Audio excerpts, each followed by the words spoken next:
Okay, so we are talking about P&C AGM and handover, about questions. I'll get to that in a minute. So next slide, WACSSO. Who are we? We are the Western Australian Council of State School Organisations, and our motto or our slogan, our tag is partnering with P&Cs to advance public education, which is beautiful alliteration, but it's actually what we do as well. It's written on the side of the car that we drive around in. That's our job. We partner with you guys. We advance public education. That is our aim. And you know how you do that. You do that every day as you're working within a P&C. You're advancing public education. You're advancing your school. And next year is WACSSO's centenary, 100 years next year. So if you come in a conference next year, it's going to be a big one, a very big one. All right, so tonight we are going to cover our AGM, as I said, and also some handover tips, a little bit on that as well. So the AGM, what we will cover is the purpose of the AGM, why you have the AGM, and the rules and legislation surrounding having an AGM. What you do before the AGM, so pre-AGM, because that's really, really important. Really important that you have an organised AGM, and that is what takes place before the AGM. And we will cover the agenda. Now, with that agenda, I'm not going to go through a full agenda, and the reason being is that a lot of the agenda is like your normal general meeting, all right? But there are certain parts that are different for an AGM, and they are the ones I will concentrate on. And then what you do after the AGM, because there's always that follow-up that you need to do. So what I'm talking about tonight is best practice. Best practice. What is the best thing to do with your AGM? So I was there thinking of a P&C that was operating perfectly and beautifully. This is what I'm aiming for. This is a guide for that P&C. Now, we know that P&Cs are different, and some of you operate more formally, some of you operate a little bit less formally, and you all have different circumstances and contexts out there, and some of you very small P&Cs, and some of you will have a very large AGM, and some of you are School of the Air as well. So you're all a little bit different in how you operate, but this is aimed right at that centre there, the best practice. If you have individual circumstances that you need some help with, please get hold of us. Email, phone, and we'll take you through that. And also ideas from our website as well. Next, questions. Now, I'm going to be flexible on this.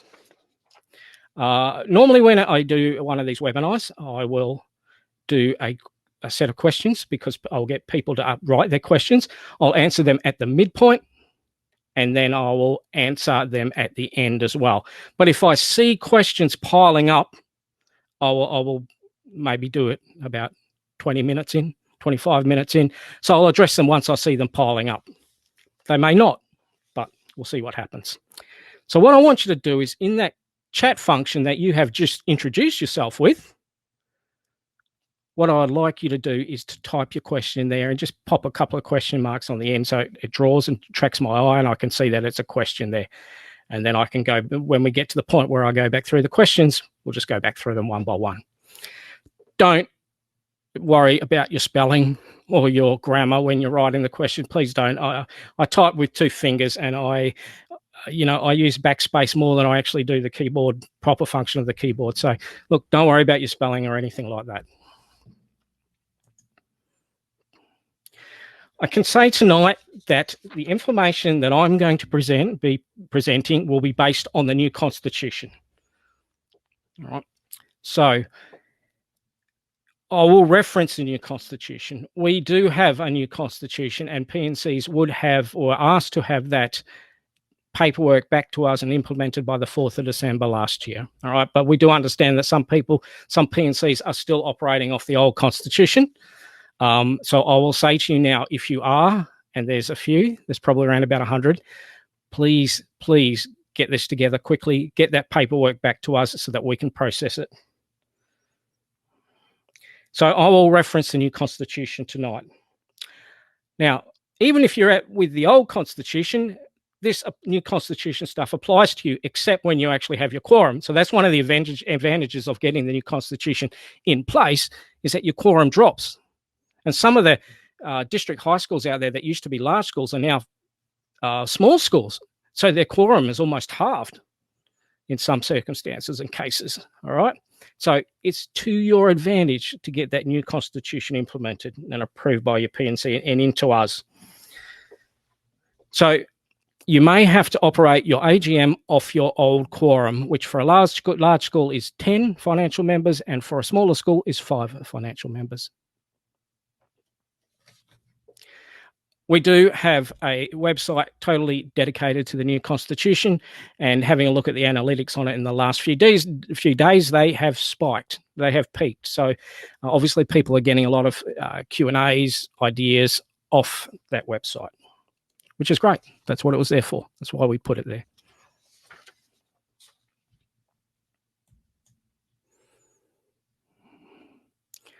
Okay, so what are the aims of an annual general meeting? Well, of course, we have aims or things you have to do that are based on legislation.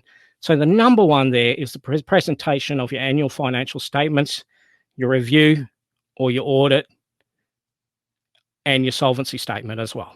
All right, so requirements under the Associations and Corporations Act 2015. So they are requirements under legislation. There's also the presentation of your non-financial reports. That is your annual reports. So we're not looking at big fancy company annual reports at all. So what we're looking at is those non-financial reports, which are reports from the different positions and members of the P&C, like a president's report, a principal's report. So, and they will be based around on the happenings or the occurrences and the achievements throughout the previous financial year. So they are the presentation of the non-financial reports.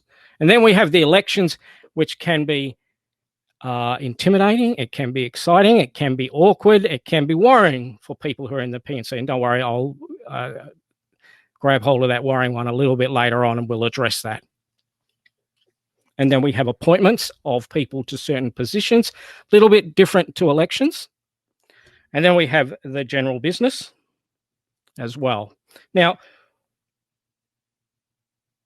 your P&C AGM must be held within 4 months of the end of the financial year. Now, most P&Cs have a financial year that ends on the 31st of December. So that means that the AGM must be held by the 30th of April. And I already know 2 P&Cs that already held theirs for the year. So they really got things going very, very quickly, which is great. You can only have 1 AGM per calendar year. So that's under Associations and Corporations Act. Only 1 per calendar year. So it's not like you can have 1 now and then at the end of the year decide to have 1 again. So 1 per year. You do need to, because it's a general meeting, you do need to give at least 7 days notice of this meeting. But we think that best practice is approximately 3 weeks. So 3 weeks recommended for a notice for your annual general meeting. It's not possible in all cases, but remember at the beginning I said best practice. This is what we're looking at. And the notice must be in writing. So you invite new members by email. It can be within the school newsletter. It can be on social media. It is in writing.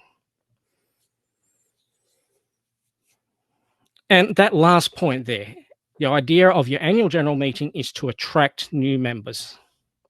All right, that's what we want to do. We want to reinforce your brand. We want to reinforce your culture. Now, we want to reinforce it in a positive way. Unfortunately, sometimes meetings can reinforce that in a negative way, but we don't want that to happen. We want to reinforce it in a positive way. So it is your biggest meeting of the year. It is where you're probably going to get the most attendees, the most people turn up during the year, and you want them to come back. That's the idea. You want them to be part of the P&C. You want them to help the school. You want them to help you. You want them to take on roles and do certain jobs. That's what you want to do. So you want to attract new members. So you must promote your AGM as much as you possibly can. We probably tell this to our kids a lot. I know I do. If you fail to prepare, then you are preparing to fail. And it's really true. So we must make sure that we prepare for our AGM. And this is how we do it.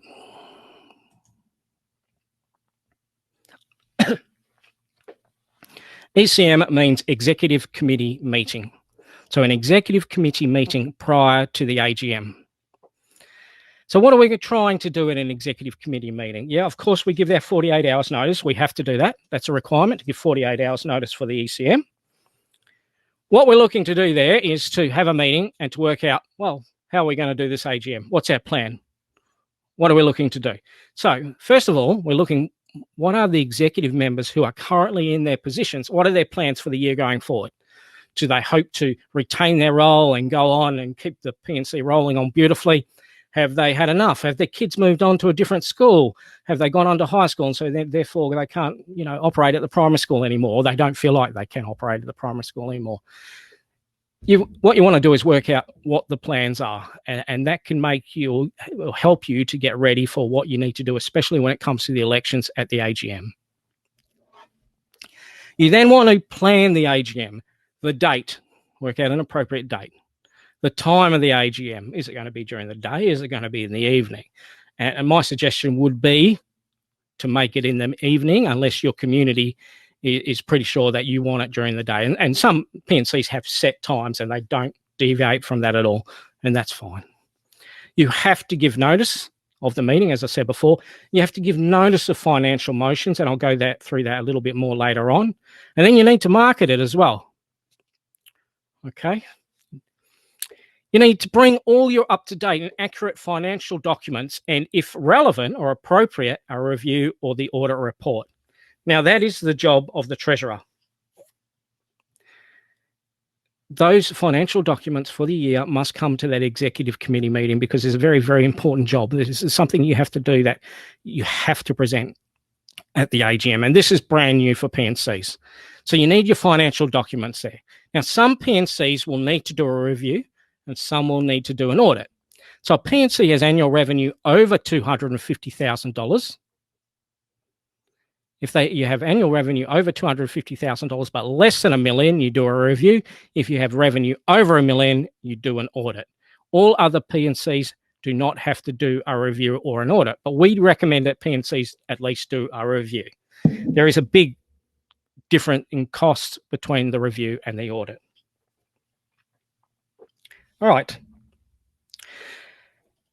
You will then, at the meeting, need to complete a solvency declaration. So what you'll do is you'll pore all over those financial documents. You will look at them and you'll work out, right, are we a solvent organisation? And solvency basically means that your P&C has enough assets, cash assets, to be able to pay all debts and liabilities when they are due and payable at that point in time. All right. It means you don't have more debts and liabilities than you actually have cash or assets. Because if you do, then you're really insolvent. Now, insolvent can be quite fluid, all right? But at that point in time, what you're doing is you're making a guarantee to the P&C that you are a solvent organisation.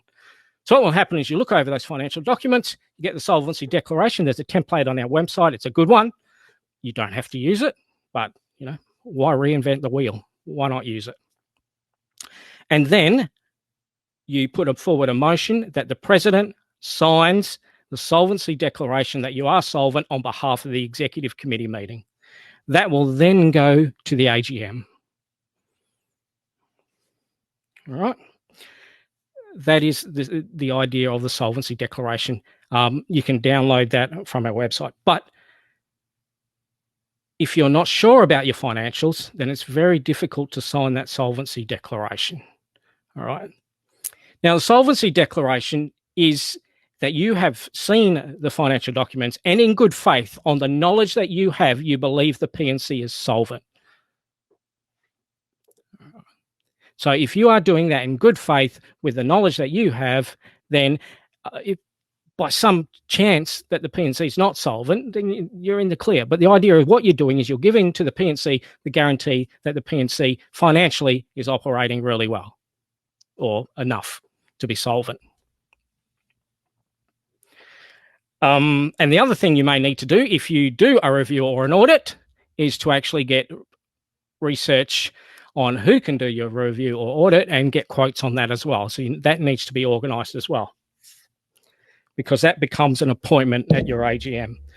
Now, prepare yourself, because if you're under $250,000 in revenue, and you decide at your executive committee meeting, no, we're not going to do a review, or we're not going to do an audit, you might get to your AGM and someone within the school community might state, all right, I'd like to put forward a motion at this point in time. I feel it's very important that we get a review done or we get an audit done, and then that, you know, can be put to a vote at the meeting, and you must look at that. All right. I would say that that is like other financial motions, which are big ones, is to make sure it goes to a ballot vote. And the idea of the ballot vote, I'll take you through that a little bit later on, how that works. All right. In order to track down someone who can do an audit or a review, if you're required to do one, on that website, New Constitution website, Q&A number 73 has got a little search function in it. It's got some links in it anyway that will take you to appropriate sites where you can track down a reviewer or an auditor who is able to do the audit or review for your P&C. Okay, we'll move on to the next slide. Don't forget to ask your questions. I can see one question there already, and looks like another one's coming as well. All right, part two of the slide here of executive committee meeting. You obviously have to prepare an agenda for the meeting. All right, so that goes without saying. You need to prepare an agenda. I'll go through that a little bit more detail soon.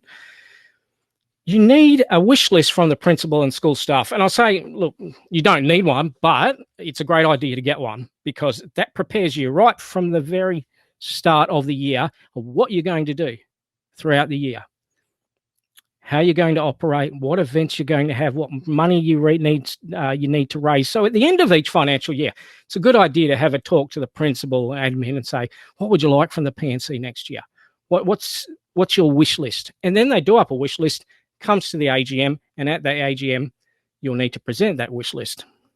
But you need to be prepared for that and ask the principal for that wish list. Right. You'll need a calendar of annual P&C events. Now, of course, that's a draft. You can pass it at your AGM, but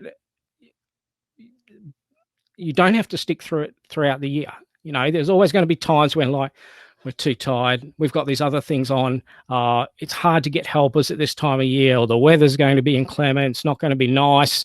So you can, even though you pass them at the beginning of the year, you can cancel them later on. You just rescind that particular motion. All right.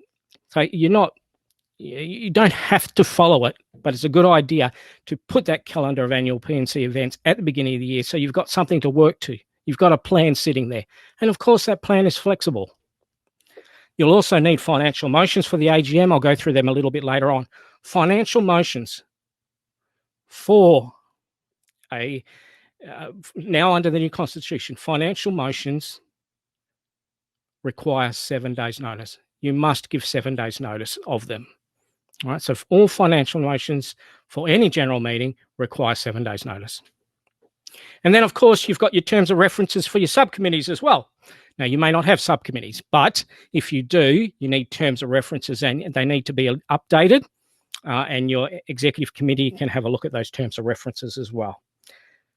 Look, save yourself the work. Go to our website, download the terms of references. They're all updated for the new P&C Constitution, so they're compliant with it. And if you have a look through them, you will find one that suits your P&C, and you might only need to make minor edits to it, but it's going to save you a whole lot of work if you use ours. Okay, so that is the executive committee meeting prior to the AGM.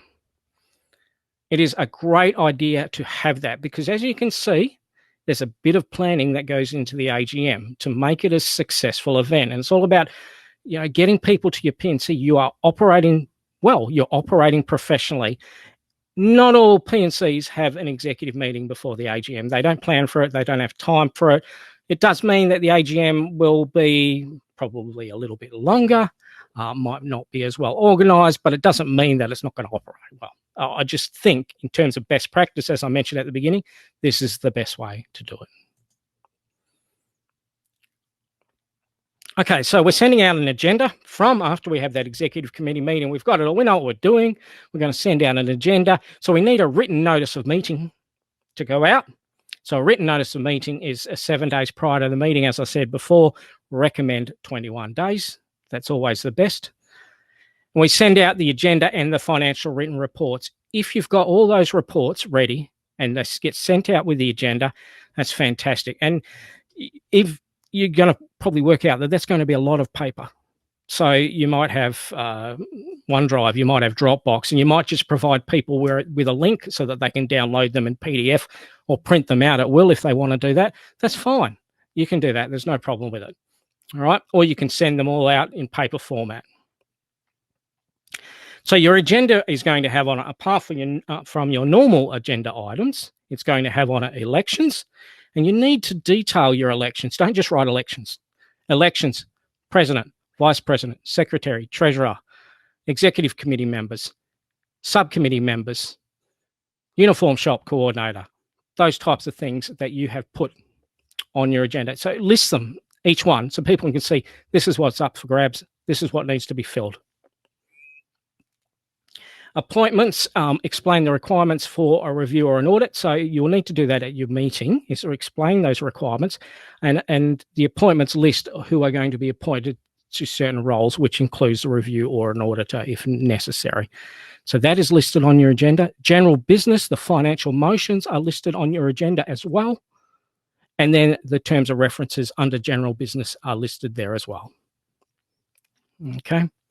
So I would try to make your agenda for your AGM as detailed as possible. So there's a lot of information on it. All right. We want to be transparent. All right. We have not started the meeting yet. So, and I do see a few questions piling up. So I am going to answer those questions now. All right. So Karen has asked, we don't have time to hold a meeting for solvency declaration before the AGM. Can we present this at the AGM before declaring all positions vacant? I don't see why not, Karen. All right. As I'm saying here, this is best practice. If you can have that executive committee beforehand, great. But if you are very aware of your financial position, you've got no problem with being solvent, you can sign that in front of the whole P&C. That's great. It's a nice way to do it as well. Right. There's no issue with that. When is it, as Claire's asked, when it's required to do a review versus an audit? Well, a review is if your annual revenue is over 250,000, but less than 1 million. Our audit is if you're over 1 million. And if you're under 250,000, you do not have to do a review or an audit unless the P&C wants to do it. That means they put a motion forward to do a review or audit. If that doesn't happen, then you don't have to do a review or audit. Now, school principals should know this, right? But sometimes, from having worked for the Department of Education before, sometimes the message from the hierarchy doesn't get to the people on the ground very quickly, and it can take a bit of time. All right. So under the Constitution, you do not have to do an audit or a review if your P&C is under $250,000 in revenue. But be aware, someone might put their hand up at the meeting and go, I feel the need to do this. I want to put this motion forward. Let's have a vote on it. Hope that answers your question, Claire. All right. You mentioned a dollar amount to differentiate. Oh, I think I've answered that. Can we get a copy of this PowerPoint? You certainly can. That was Catherine, and Karen's asked, we include a brief description of the roles on the agenda as well. Seems to be helpful. That's great, and I'm going to cover that in a minute. But on the agenda, wonderful, great idea. Bo, yes, the copy of the slides would be great. Yep, no problem. Thank you. All right, we'll move on. Great. Good questions. Let's keep it coming. Not only will a copy of the slides be available, but also I am recording this. So after I've edited it a little bit, I will pop it up on our YouTube channel, but that doesn't mean you can drop out right now. All right, let's move on. Before the meeting. All right, so on the day of the meeting, but just before the meeting, have all forms ready. So you've got all your forms ready to go for the meeting. So you've got your attendance register, you've got your membership form and a register of members, templates on our website. Membership form is in our P&C handbook, which is just about done, but you can use last year's ones because that is compliant with the P&C Constitution as well, the new P&C Constitution. Office bearer and executive committee nomination forms as well. So they are there, and you need them sitting at your meeting. Pop them in people's faces and say, you want to fill out one of those? That's great. Copies or links to the new P&C Constitution. As you know, it's 19 pages, so a link might be more beneficial. Under the Associations and Corporations Act, you have to give people access to it. So you have to either provide a copy or tell them where it is so they can access it. Once you've done that, that's fine. I always think it's nice to have copies around. I know it is a big document, but it's nice to have copies around. And it's nice to wave it around every now and then. I do think, yes, you get the rolls of the eyes when people think Constitution boring, but you're reinforcing the fact that you are operating by a set of rules, and that's really, really important. You need to do that at all times. Reinforce the fact you're operating under a specific set of rules, which you have an incorporation status because of that set of rules. And of course, the effective P&C Association guide as well, which is great. So this one here, Karen mentioned before, she sets out a little bit about the roles within the agenda. That's wonderful. If you want a little bit about the roles, it's got a very brief description of the roles in the P&C within that booklet. So if you want to just copy and paste, you're most welcome to do that as well. Or you could actually send out the PDF to everybody. That's a way to do it. If you do want hard copies of those, just call the office and we will get you hard copies out to your school. So you've got all those documents there. You're ready to go at the start of the meeting. All ready to go. And of course, you're going to need people, your secretary there, current secretary, and your treasurer there to actually collect those forms, those membership forms and nomination forms. You will also need your treasurer to collect the joining fee, which is, for most P&Cs, $1 or less.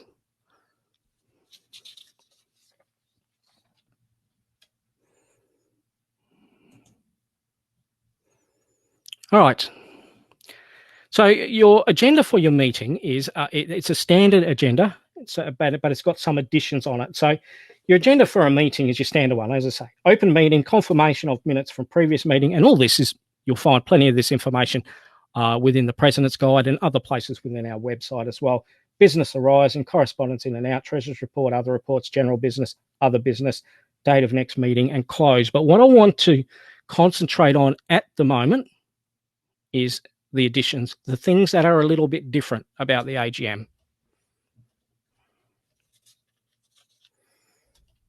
I just want to say, first of all, is that the current office bearers at the meeting, they hold the office until the rise of the meeting. The rise of the meeting is when everybody gets up at the end to leave. So it's not like you hand over responsibilities during that meeting. People who are currently in office keep the meeting going. They run right through the meeting. And as I said before, you've got that P&C Constitution, hold it up, wave it around, let people know that that's what you're operating off. So you remind people to see the secretary to become renew memberships. Now, at a standard general meeting, you would actually remind people to come see the secretary too with other business. But I think it's a great idea at an AGM to keep other business to an absolute minimum. It's a good idea. You have to have it on your agenda, or you should have it on your agenda, but keep it to a minimum. I'll talk about that a little bit more later on. So at a general meeting, you actually, at the beginning, you say, would you like to come in, talk to the secretary and put an item on the agenda, and we will address it if we have time. Remind about the office bearers and the executive, or that should say EC, not EM. EC nomination forms and the disclosure. So on the executive committee, you are excluded from an executive committee position if you have certain offences or criminal convictions, or your affairs are under insolvency laws at this point in time. Excuse me. All right. So there is a little declaration on there where you have to tick a box that you're free of all those things before you can actually go for one of those positions. But when you're at the start of the meeting, you're holding these documents up. You're saying, have you done this? Have you done this? Have you done this? Because what you don't want to happen for a membership is you don't want someone voting at a meeting when they're not a member. You don't want that to happen. It does happen quite a bit. So just be aware of it. And then, of course, you check that you've got your quorum and you open the meeting. And then you go through and start with a brief outline of the agenda. What you're going to go through. You set everybody up, just like how they did at the beginning of this, of what the proceedings are for the night. You set everybody in, make them feel comfortable, welcome new people, welcome special guests, principal, might be other people there. Make it very welcome, make it very friendly. That's the idea. Once again, we want people to come back. And we want to get the business done. All right, so we have our reports. So we have on the agenda, we have our President's Report. Now, a President's Report is a general summary of your activities, your achievements, interesting things that have happened over the years, dollars raised, and also leading up to the AGM, what has happened over that break. Has anything else happened that the P&C needs to be aware of? So that's a President's Report. Now, when your agenda goes out before the meeting, it's not a bad idea to have a written President's Report go out, and then the President can just pick a couple of points out, a couple of dot points, and talk about them rather than standing there and reading out their whole report. And of course, people can ask questions as well. All right, then you have your financial reports that you present. You have your solvency statement, that is the declaration, which I talked about before. You have your annual financial statements, which is all your financial documents. And then if required, you have your review or you have your audit report there as well. And the wording of that to actually get them passed is that we're putting forward a motion that the P&C receive the financial reports, that the P&C receive the solvency declaration. And that's nice wording, because then you put that to a vote, all in favour. Okay, that's carried. That now becomes a resolution. You've now received those or adopted those reports. Don't forget with your annual financial statements too, is encourage people to ask questions. Are there any questions? Anybody have got anything to ask about the financial reports? Remember, once we receive these, they're everybody's responsibility. They're no longer the treasurer's. All right. All right. So subcommittee reports as well. There may not be much that the subcommittee has to provide. Probably not much has happened in the last part of the year, but they do need to provide some type of short report. And then there's a principal's report as well, which everybody looks forward to and can actually attract people to the AGM. And the principal, and most principals I know, like to talk. So they will get up and they will talk. And because they're proud of the school and they love the kids there and they love what's going on and they're looking forward to the future, they'll talk about what's happened in the past year, and they'll talk about what they're looking forward to in the new year, which is great. Excuse me. But sometimes, even though it's great, it can go on a little bit. So, and you probably know your principal, whether they do talk a lot or not. You can actually say to them, look, can we have a written report? Can an office staff member write a written report up, and then you address 2-3 major points out of that? That's fine. You know your own circumstances better than I do. So approach that how you feel best, or what you think is best. All right, and then we go to the elections. And this is where everybody puts their hand up and goes, I want to do that role in your dreams. Some schools that does happen. One of my jobs as a training and development officer is, well, every year we probably have 5 to 6 new schools start up, and each one of them has a P&C. So I go out and run their inaugural general meetings, which are quite big.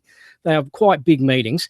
And sometimes getting people to fill roles, it's like getting blood out of a stone. But it happens. And then other times, you're overwhelmed or overrun with the number of people who want to go for a specific role. One IGM I did, there was 4 people who wanted to do the VP role, and we had to go to an election.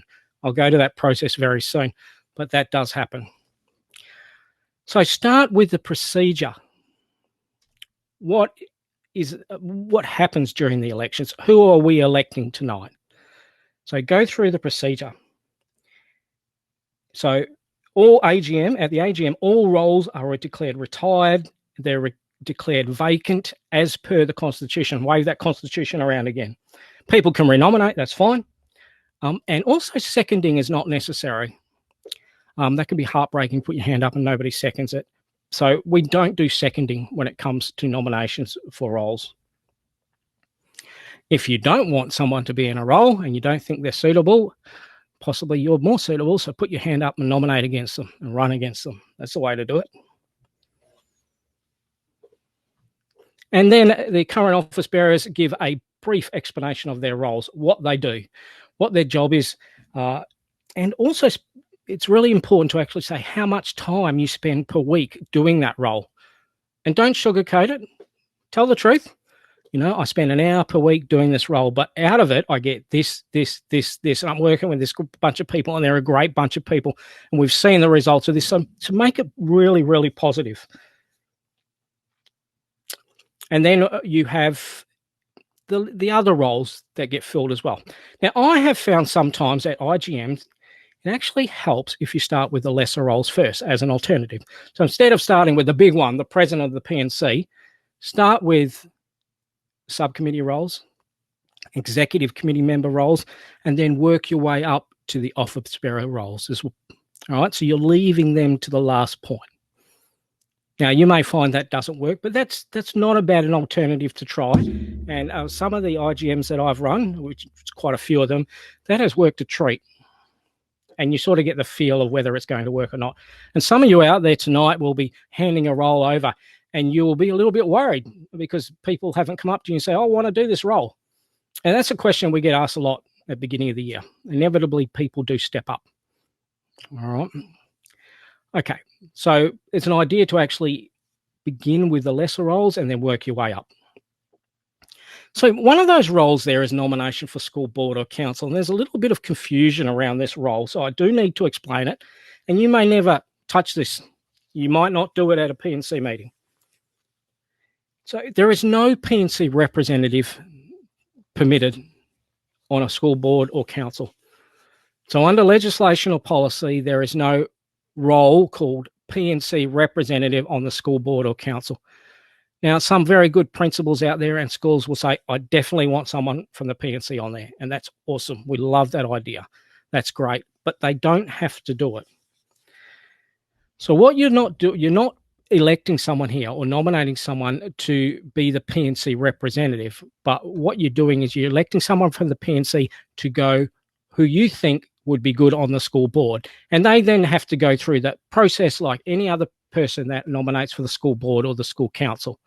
They apply in the parent category, and if it comes to the election, then they have to go in for that election. But what they probably know is if they are nominated by the parent body, which is the P&C, that they're probably going to get a few votes.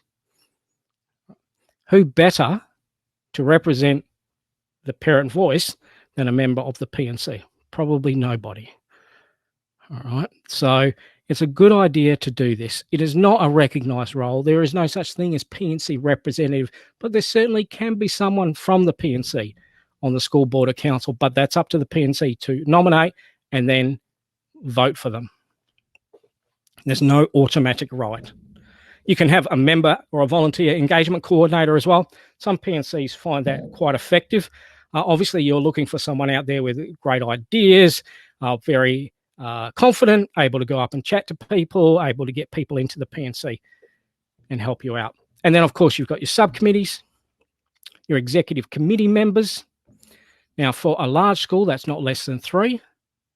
And for a smaller school, that's not less than 2. So a large school is over 200, smaller school under 200 students. And then, of course, you've got your office bearer positions. All right. So one of the worries at the beginning of the year,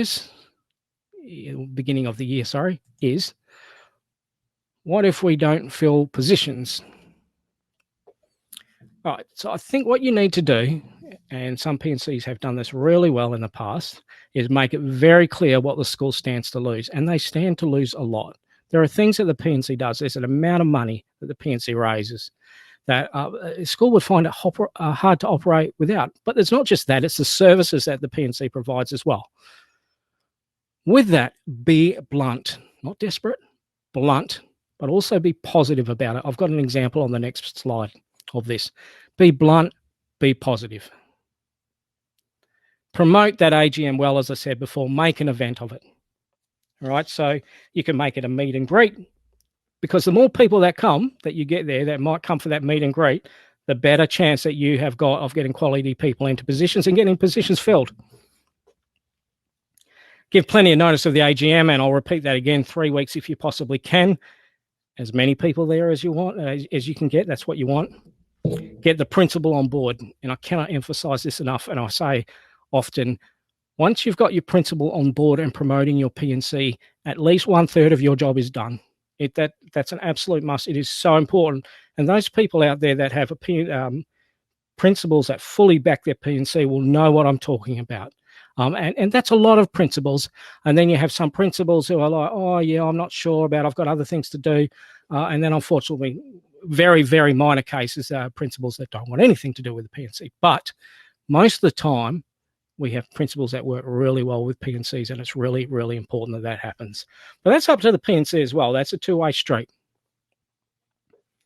Research shows that tapping people on the shoulder, asking them directly to fill a position is the best way to do it.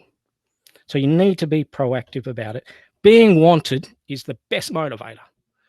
Going up and saying to someone, I'm not just putting this out to anybody, I'm actually targeting you because I think you would be great for this position. So in the lead up to the AGM, actually doing that, going to speak to people.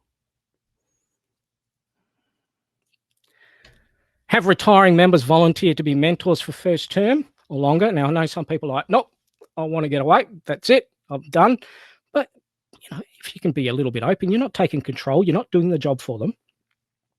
But actually being there as a mentor, someone there to help them, someone there to advise them. You don't have to go to meetings, but just have an open line, whether it's on Facebook, phone, just chatting, so that they can come to you and they feel that they can get some help or some advice if they need it. And of course, seek out our resources, webinars and our training, and we do all that tough stuff all the time. That is our job. That's our primary job, to support P&Cs, because when we support P&Cs, they support schools. Keep trying. If you cannot get the positions filled, keep trying. And as I said, it is the most common question we get asked this time of year. But inevitably, people step up when they see what they're going to lose.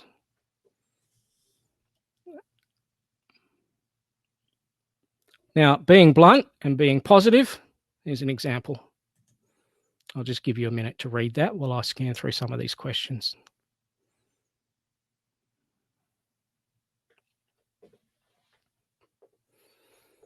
I really like this. It's heartfelt, it's sincere, it's well written, and you can use it if you like. There's a lot of these be this someone else's out there, but I really, really like this. And this is actually from one of our state councillors within their school.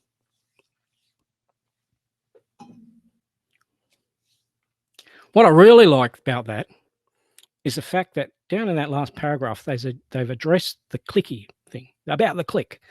That's one of the things that put people off from joining a P&C, is the feeling they're a click. And by making that statement, they have made that guarantee. We are not a click. We want you there. We want people to help out. You're not going to feel like you're part of a click. And joining P&C sometimes, or any other group, it's nervous. You don't know people. You are nervous, and then it doesn't take long for you to become comfortable. And then that flows on to other people as well. If you want to use that, you're more than welcome to use that. That's fine. I've got permission for you to use that. Or you can reword it, think of your own. All right. It's not a bad thing to put out before the AGM. It's not desperate, but it is blunt, but it is positive too, which is what we want.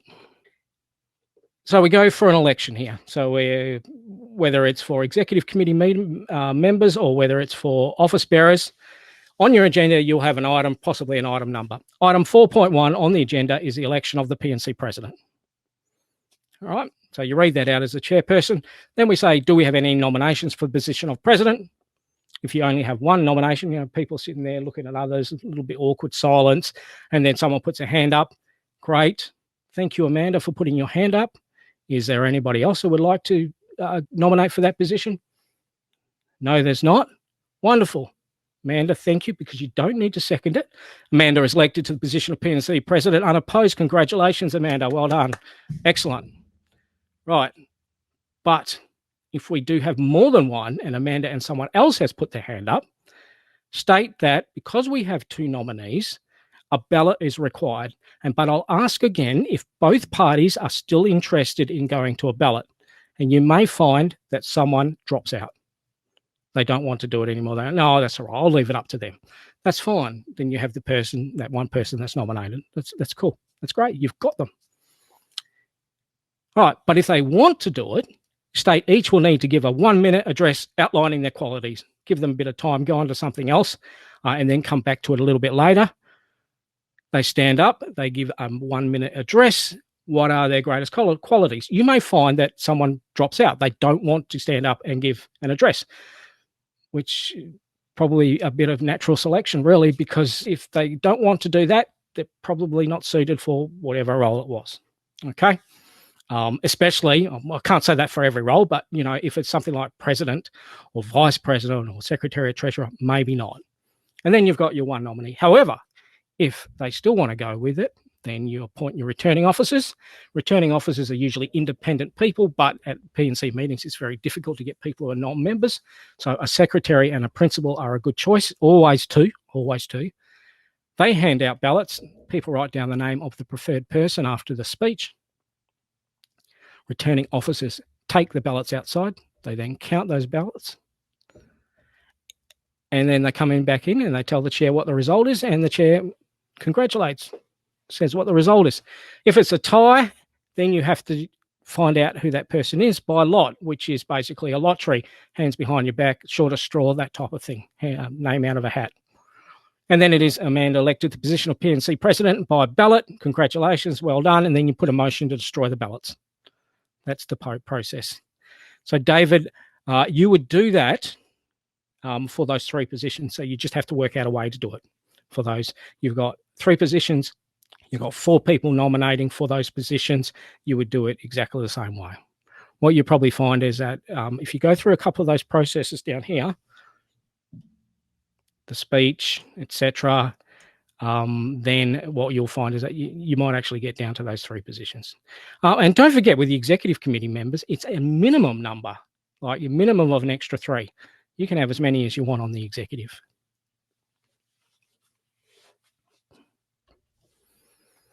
All right, let's move on.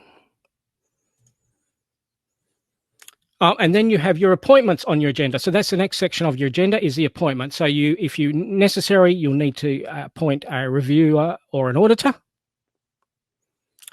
You may need to get an additional signatory because your constitution allows for 5 signatories. So it's your 4 office bearers, which you've already got. They've already filled their roles. And then then you get a 5th one. And the 5th one, though, must be a member of the executive. So that can be an appointment. And then the delegates for WACSSO annual conference. And this year, our WACSSO annual conference is the 15th to 16th of August. It's always in August. And it's at Crown Resort. I'm not going to go into it any more than that, but it's a huge 2-day event, and it always is. And it's always a great time, and those people turn up, generally have a really good time. If you're from the regions, you've probably already done this, but you've come in. We do get some Lottery West fundings most years. We just put our application in, so we've got our fingers crossed for this year that we're still going to get some funding. Should be great.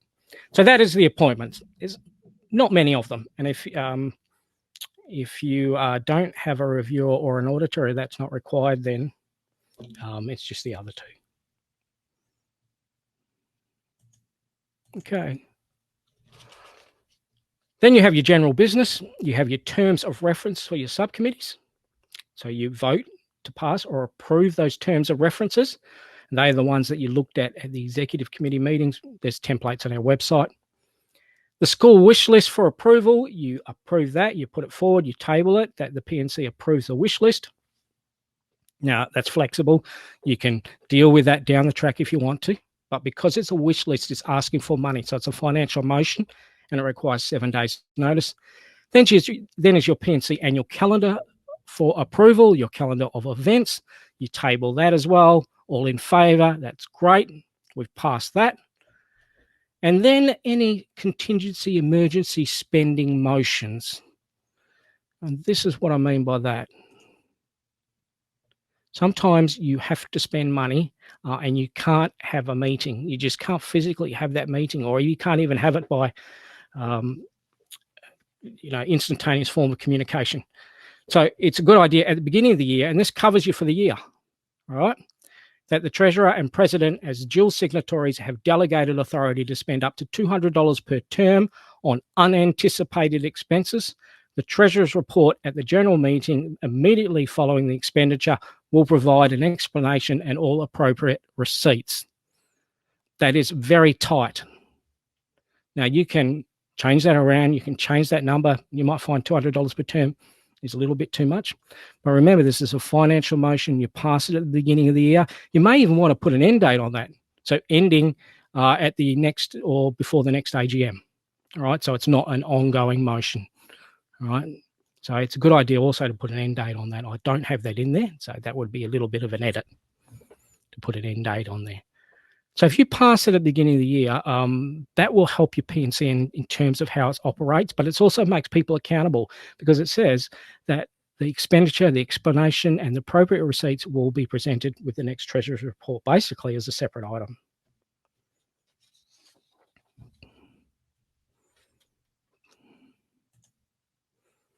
And then, of course, we have other business. Now, this is the next part of the agenda. A word of warning here.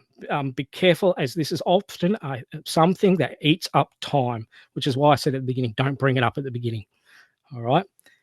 It can eat up time. And it's sometimes where people bring up long-winded discussion items, things that are just going to take hours to discuss, or sometimes, unfortunately, also grievances as well. And we don't want that at the AGM. We don't want that at any general meeting. But a way to shut that down is if you actually have on your AGM at the agenda and the notice of meeting, you have a start time and a finish time, especially that finish time. You know that you're working your way towards that finish time. If someone comes up with other business, you can say, right, we have 3 minutes left of the meeting. Is it going to take up that amount of time? Is it going to be longer? Because what we can do is I can talk to you after this meeting. We can put it on the agenda for the next meeting, and then it gives you time to deal with that matter. All right. So a big hint here is have a finish time on the AGM. And then, of course, you work out when your next meeting is going to be, and then you close the meeting and you note that also on the minutes. You may have to ask people to stay behind. So if you've got people who have taken on new roles in that, you might need to get details, introduce yourself, discuss, organise a time when you're going to have a meeting or a coffee or whatever. So you might have to ask those people to stay back, and people generally want to stay back and chat because they've just met each other. They want to talk to the principal. They want to talk to a teacher there. That's great. But the official meeting itself is closed. I'm going to address, before we get on to handover, I'm going to address the questions.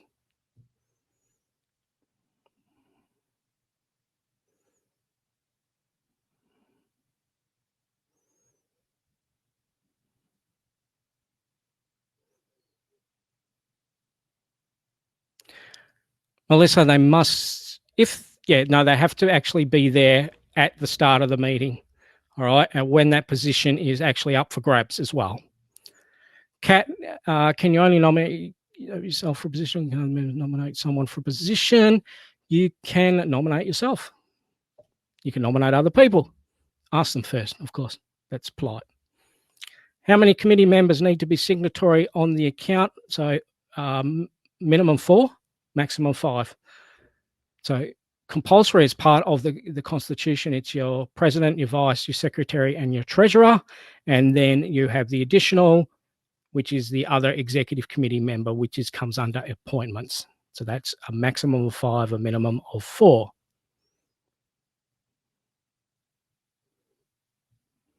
Does someone have to attend annual WACSSO conference? No, but we love to see you there, and you're going to have a good time and learn a lot. And if so, only one person. The first person from your P&C is free. as part of your membership, your affiliation with WACSSO. And then anybody after that is a certain fee. I think it was $200 last year. When you consider most conferences around about $500 to $600 a day, it is exceptional value. And not only is the information good, the speaker's good, the workshops are great, and the networking and talking to people is great, the venue's great, and the food is awesome. So why not? It's free. Fiona's asked, if you vote for a new committee in term 4, does that mean that those new members take over from the end of that meeting?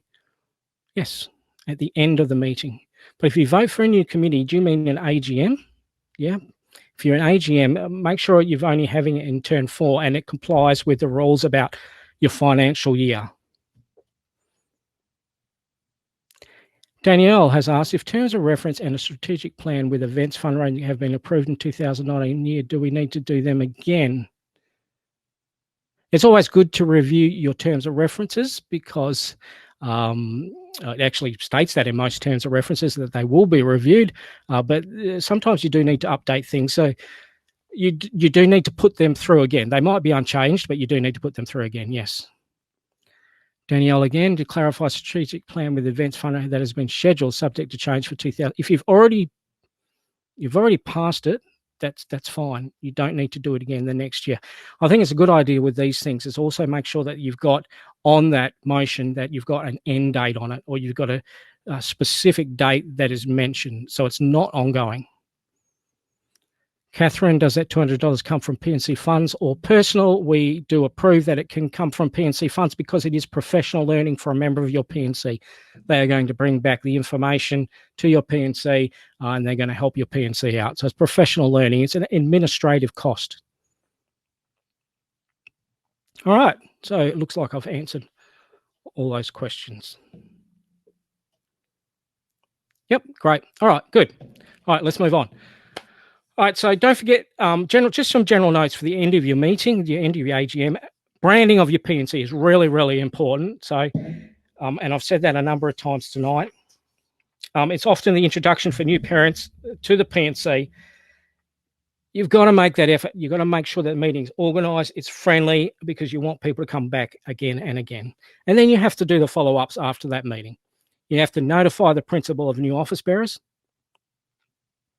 Now, that'll be part of the minutes, but there is a separate form in our handbook for that as well. Notify WACSSO of new office bearers as well. Sorry, that should have an S on there. ATO change of details, really important. You do not want to get your P&C down the track, and I've been helping one P&C out this year with this, or last year with this, where they hadn't changed their details for many, many, many years, and it was very, very difficult to actually get those details changed. So change your details with the ATO as soon as you can, and then you need to do your annual information statements. Associations online is required for every single P&C because they're an incorporated association. AC&C annual information statement only if you are registered with the AC&C. So they are the follow-ups afterwards. All right, and so that is your AGM, and then you've got the work of the year. But then you've got, first of all, you've got your handover, what to do with your handover. So here's some ideas. I will say straight up, there's about a 3-page guide in our P&C handbook of what to do with your P&C handover. And it is a very, very comprehensive document. There are probably things on there that you'll look at and you go, we never do that. We'll never do that. Well, that's fine. But you'll find all those things on there that your P&C will need to do. They'll be listed there somewhere. It's a really comprehensive list. Take control of that. Don't wait around for people. If you have nominated for position, you're moving into position, you go and introduce yourself to the person that's come out of that position, you contact them. Or if you have retired from position and a new person's come into it, you go to them, go talk to them, you greet them, take control so we get that process happening as soon as you possibly can.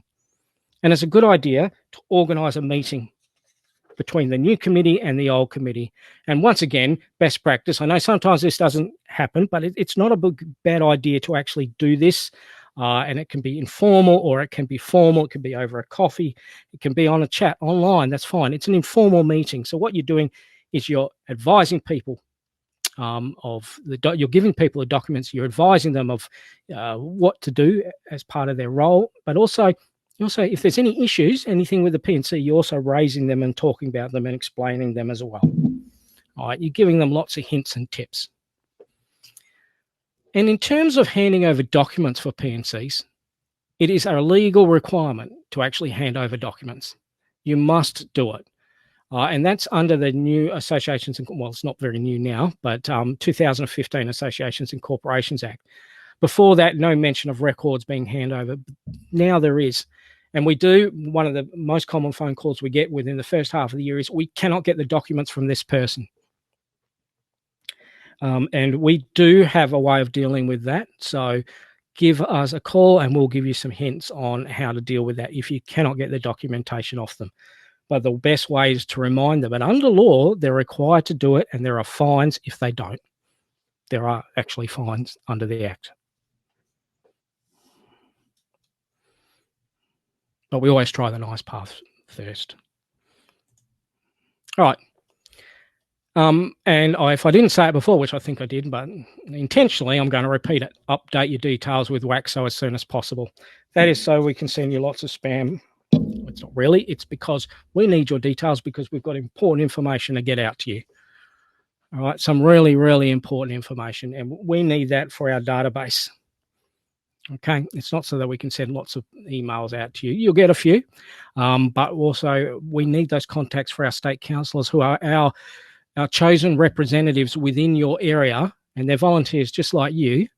And so they can contact you and they can guide you and they can help you and they can support you and they can come to your meetings and they can give you advice. That's their job. They do a great job of it. Then there is your bank signatories. Now, I really should put this first, but because it's a WACSSO thing, I have to put that one first. So bank signatories is a major priority. Get that done as soon as you possibly can. All right. Even if you have authority to sign at the AGM, you get it handed over. People go to the bank, take your AGM minutes, go to the bank, get it swapped over, get those bank signatories done as soon as possible. Now, I will say to you, we do know P&Cs have problems with this.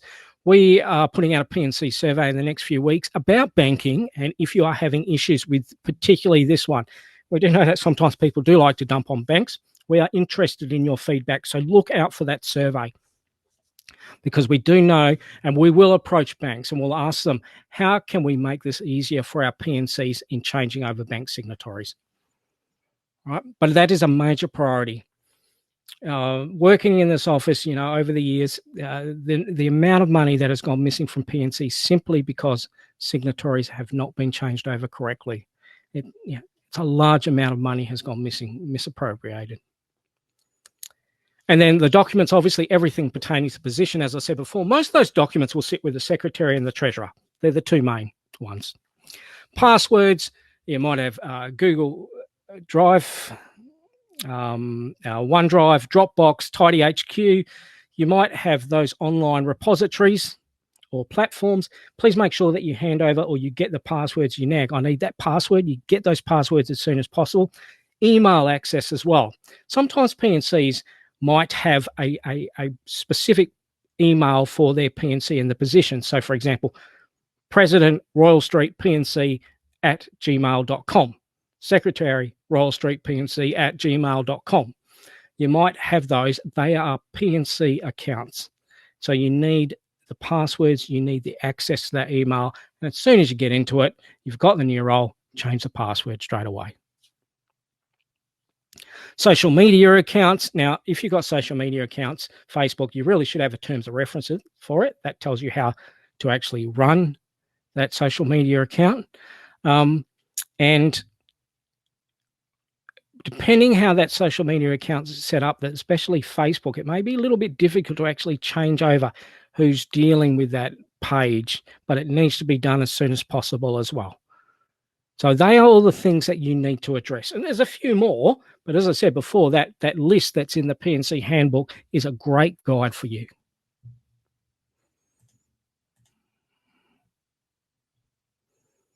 Okay,